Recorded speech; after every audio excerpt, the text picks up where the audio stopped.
دو دریاؤں کے ملنے کی جس جگہ بھنی ہوئی مچھلی نے زندہ ہو کر پانی کا رخ کیا، وہیں بنی اسرائیل کے پیغمبر حضرت موسیٰ علیہ السلام نے اسلام کی مقدس کتاب قرآن کے مطابق ہمارے بندوں میں سے ایک بندے کو پایا جسے ہم نے خاص اپنی رحمت سے نوازا تھا اور اپنے پاس سے اس کو ایک خاص علم عطا فرمایا تھا۔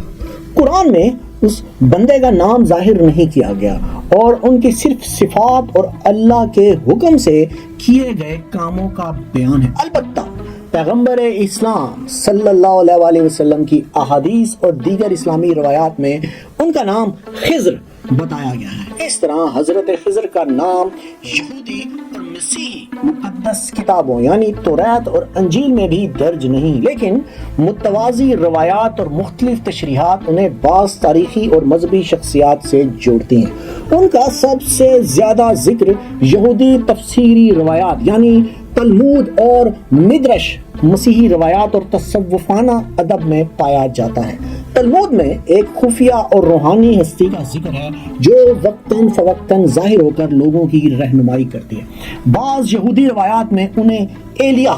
یعنی الیاس علیہ السلام یا ایک طاقتور فرشتے متاترون کے مشابہ قرار دیا گیا۔ یہودی تفسیری روایات مدرش میں ایک ایسے نیک شخص کا ذکر ہے جو دریا کے کنارے رہتا تھا اور خفیہ طور پر مسافروں کی مدد کرتا تھا۔ اس طرح مسیحی روایات میں خیر کے محافظ اور ظالموں کے خلاف کھڑے ہونے والے سینٹ جارج کو بھی بعض اوقات حضرت خضر سے جوڑا گیا ہے۔ قرآن میں حضرت خضر کا تذکرہ مشرکین مکہ کے سوالات کے جواب میں نازل ہونے والی سورہ الکہف میں ملتا ہے۔ ان سوالات کے ذریعے مشرکین مکہ نے پیغمبر اسلام سے حضرت خضر کے علاوہ اصحاب کہف اور ذوالقرنین کے قصوں کی حقیقت کا پوچھا تھا۔ سید ابو العالیٰ مودودی کی لکھی تفسیر تفہیم القرآن کے مطابق پیغمبر اسلام کے امتحان کی غرض سے پوچھے گئے یہ تینوں قصے عیسائیوں اور یہودیوں کی تاریخ سے متعلق تھے۔ حجاز میں ان کا کوئی چرچا نہ تھا۔ اللہ تعالیٰ نے اپنے نبی کی زبان سے ان سوالات کا پورا جواب دیا اور تینوں قصوں کو اس صورتحال پر چسپاں بھی کر دیا جو اس وقت مکے میں کفر و اسلام کے درمیان درپیش تھی۔ قرآن کی اسی تفسیر میں مودودی لکھتے ہیں کہ نبوت کے اعلان کے بعد 5ویں سال سے شروع ہو کر اگلے 5 سال تک چلے اس دور میں قریش نے ایسا ظلم و ستم اور معاشی دباؤ روا رکھا تھا کہ مسلمانوں کی بڑی تعداد کو ملک چھوڑ کر حبش کی طرف نکل جانا پڑا اور باقی مسلمانوں کو اور ان کے ساتھ خود نبی صلی اللہ علیہ وآلہ وسلم اور آپ کے خاندان کو شیب ابی طالب نامی گھاٹی میں محصور کر کے ان کا معاشی اور معاشرتی مقاطعہ یعنی بائیکاٹ کر دیا گیا۔ مسلمانوں پر مکے کی زندگی تنگ کر دی گئی، یہاں تک کہ آخرکار نبی صلی اللہ علیہ وآلہ وسلم سمیت تمام مسلمانوں کو مکہ سے نکل جانا پڑا۔ سورہ الکہف میں بیان اصحاب کہف اور یاجوج ماجوج کے حوالے سے ذوالقرنین کے قصے تو آپ پڑھ چکے ہیں اور یہ بھی جان چکے ہیں کہ یہودیت اور مسیحیت کی تعلیمات اور روایات میں یہ کیسے بیان کیے گئے ہیں۔ آج باری ہے حضرت خضر کے قصے کی۔ قرآن کی سورہ الکہف میں ہے کہ حضرت موسیٰ اور ہمارے بندوں میں سے ایک بندے یعنی حضرت خضر مجمع البحرین پر ملے۔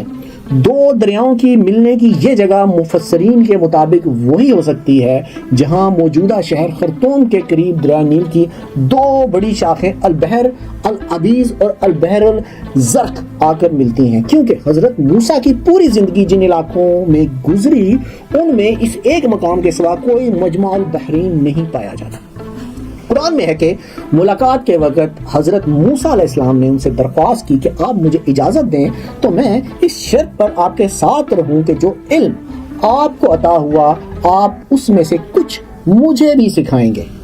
اس نے جواب دیا تم میرے ساتھ صبر نہیں کر سکو گے اور جو چیز تمہارے دائرہ علم سے باہر ہوگی آخر تم اس پر صبر کر بھی کس طرح سکتے ہو؟ حضرت موسیٰ علیہ السلام نے کہا انشاءاللہ آپ مجھے صابر پائیں گے اور میں کسی معاملے میں آپ کی نافرمانی نہ کروں گا۔ اس نے کہا کہ اچھا اگر تم میرے ساتھ چلتے ہو تو مجھ سے کوئی بات مت پوچھنا جب تک کہ میں خود اس کا تم سے ذکر نہ کروں۔ قرآن سے علم ہوتا ہے کہ اکٹھے چلتے ہوئے حضرت خضر علیہ السلام ایک کشتی کو عیب دار ایک لڑکے کو قتل، لیکن ایک غیر مہمان نواز بستی میں جہاں ان دونوں کو کھانا بھی نہیں ملتا، بلا معاوضہ ایک دیوار کو ٹھیک کر دیتے ہیں۔ حضرت موسیٰ ہر مقام پر اعتراض کرتے ہیں کہ ایسا ہوا یا کیا گیا۔ آخر کار سورہ الکہف کے مطابق حضرت خضر نے کہا کہ اب یہ میرے اور تمہارے درمیان جدائی ہے، میں ابھی ان باتوں کی حقیقت تمہیں بتاتا ہوں جن پر تم صبر نہیں کر سکے۔ قرآن کے مطابق حضرت خضر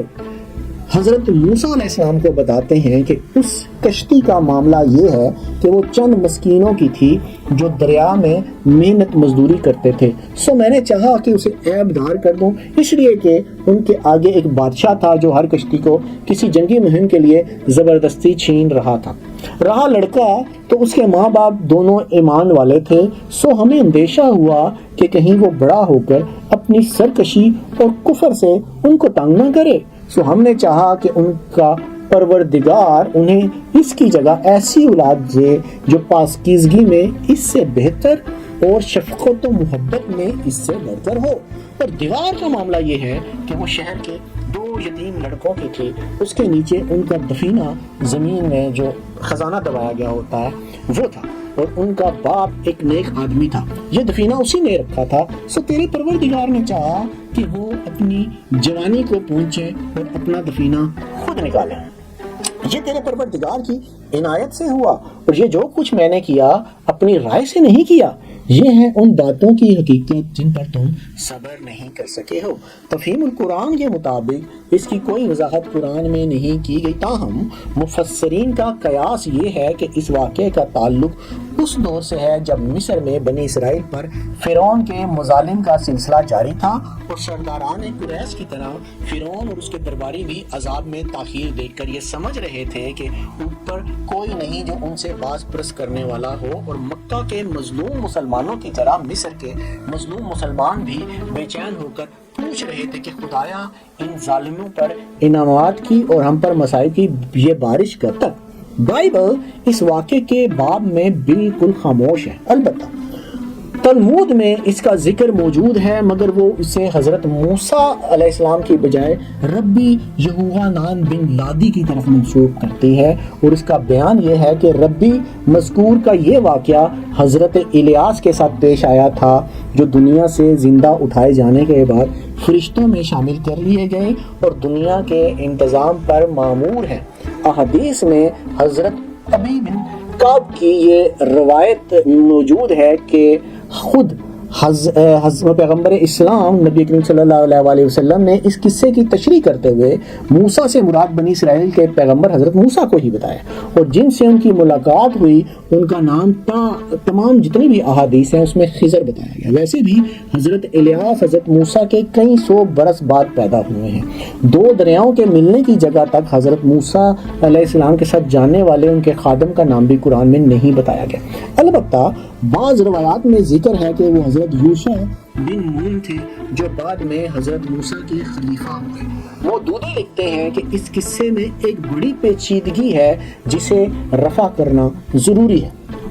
حضرت خضر نے جو 3 کام کیے ان میں تیسرا کام تو خیر شریعت سے نہیں ٹکراتا، مگر کوئی شریعت بھی کسی انسان کو یہ اجازت نہیں دیتی کہ وہ کسی کی چیز کو خراب یا عیبدار کر دے اور کسی متنفس یعنی جاندار کو بے قصور قتل کر ڈالے۔ اس لیے یہ ماننا پڑے گا کہ یہ احکام اللہ تعالیٰ کے ان تکوینی نظام قدرت سے متعلق احکامات سے مشابہت رکھتے ہیں جن کے تحت دنیا میں ہر آن کوئی بیمار ڈالا جاتا ہے اور کوئی تندرست کیا جاتا ہے، کسی کو موت دی جاتی ہے اور کسی کو زندگی سے نوازا جاتا ہے، کسی کو تباہ کیا جاتا ہے اور کسی پر نعمتیں نازل کی جاتی ہیں۔ اب اگر یہ تکوینی احکام ہیں تو ان کے مخاطب صرف فرشتے ہی ہو سکتے ہیں، کیونکہ وہ اپنے ذاتی اختیار کے بغیر صرف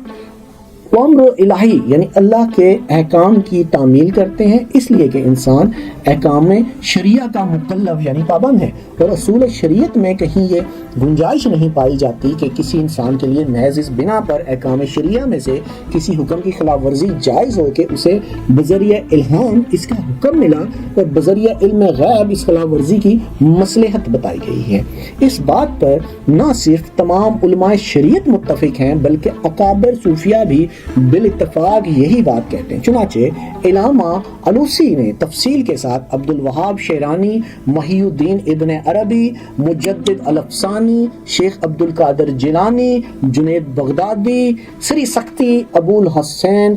نوری، ابو سعید الخزار، ابو العباس احمد دینوری اور امام غزالی کے اقوال نقل کر کے یہ ثابت کیا ہے کہ اہل تصوف کے نزدیک بھی کسی الہام پر عمل کرنا خود صاحب الہام تک کے لیے جائز نہیں جو نص یعنی حکم شرعی کے خلاف ہو۔ اس کے بعد ہمارے لیے اس پیچیدگی کو فرو یعنی دور کرنے کی بھی صرف یہی ایک صورت باقی رہ جاتی ہے کہ ہم خضر علیہ السلام کو فرشتوں میں سے یا اللہ کی کسی اور ایسی مخلوق میں سے سمجھیں جو شرائع کی مکلف یعنی پابند نہیں بلکہ کارگاہ مشیت خدا تعالیٰ کی مرضی اور خواہش کی کارکن ہے۔ متقدمین جو پہلے زمانے کے جو لوگ ہیں ان میں سے بعض لوگوں نے یہ رائے ظاہر کی ہے کہ جیسے ابن کثیر نے اپنی تفسیر میں مفسر، محدث اور فقہ شافعی کے علم ماوردی کے حوالے سے نقل کیا ہے۔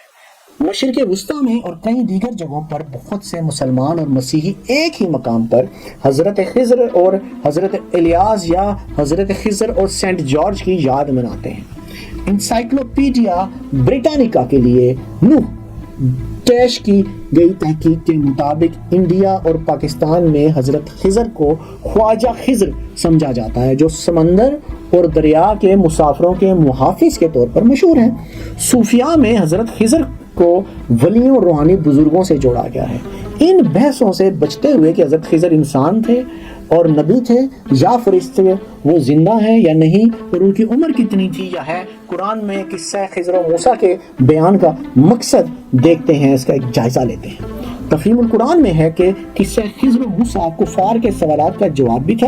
اور مومنین کے لیے سامان تسلی بھی کہ اللہ کی مشیت کا کارخانہ جن مصلحتوں پر چل رہا ہے وہ چونکہ تمہاری نظر سے پوشیدہ یعنی چھپی ہوئی ہیں، اس لیے تم بات بات پر حیران ہوتے ہو کہ یہ کیوں ہوا، یہ کیا ہو گیا، یہ تو بڑا غضب ہوا۔ حالانکہ اگر پردہ اٹھا دیا جائے تو پتہ چلے کہ بظاہر جس چیز میں برائی نظر آتی ہے آخر کار وہ بھی کسی نتیجہ خیز یعنی اچھے نتیجے ہی کے لیے ہوتی ہے۔ اللہ کی قدرت کی یہ نشانی تمام تر مشکلات کے بعد بنی اسرائیل نے بھی عروج پا کر دیکھ لی اور کئی سال ظلم و ستم سہنے کے بعد فتح مکہ کے طور پر جو مسلمانوں نے بھی یعنی اس عروج کو دیکھا اور انہیں بھی آخر صلہ ملا۔